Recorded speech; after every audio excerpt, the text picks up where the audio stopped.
Saludos, esto es un episodio del Banquete de Frank y para la tarde de hoy voy a estar haciendo lectura de La libertad como necesidad, libro escrito en el 2005 por una autoría anónima.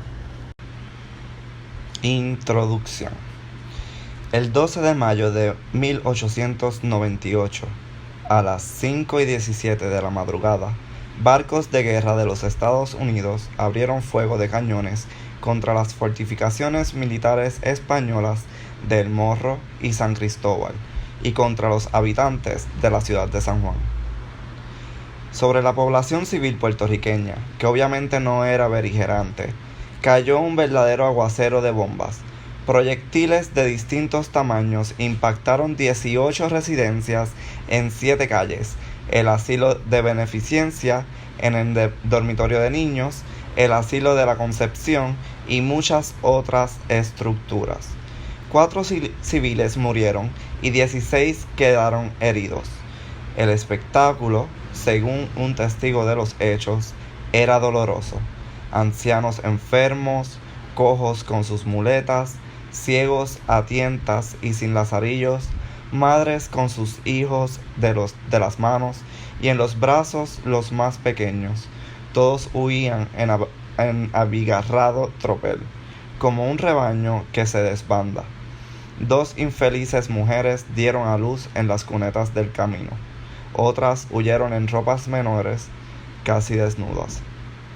Cierra cita y primera nota al pie de la página, escrito por Ángel Rivero, crónico de la Guerra Hispanoamericana en Puerto Rico, Plus Ultra, 1973. Sin que mediara provocación o aviso, o ninguna otra consideración humana, las Fuerzas Armadas de los Estados Unidos ejecutaron el primero de 2 grandes actos de terrorismo en contra de los puertorriqueños.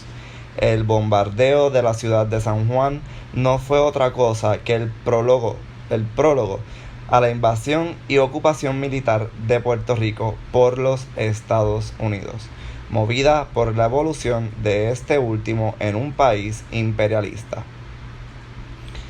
El segundo ocurrió casi 40 años después, en plena década de los años 30, durante la Gran Depresión del capitalismo mundial.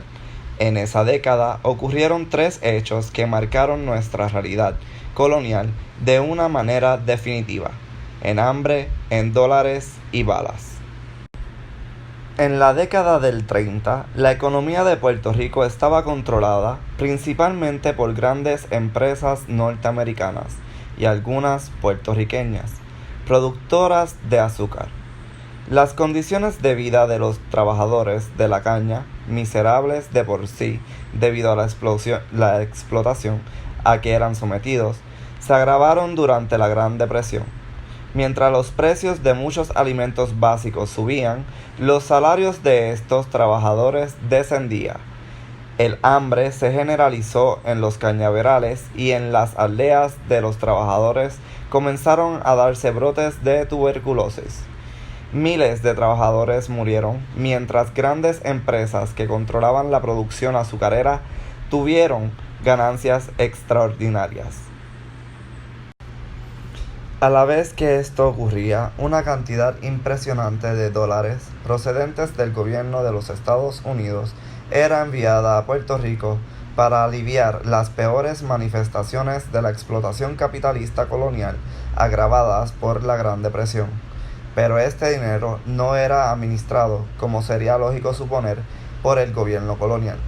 El liderato político de la administración de estos fondos fue depositado por el gobierno de los Estados Unidos en el político colonial Luis Muñoz Marín, que en esos años se hacía pasar por defensor de la independencia para Puerto Rico.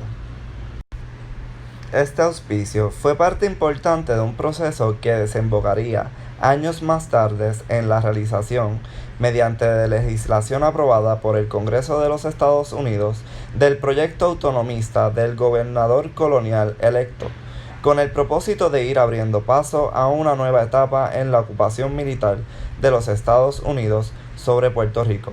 Un esclavo doméstico sería proyectado ahora para consumo masivo como eje de la dinámica colonial.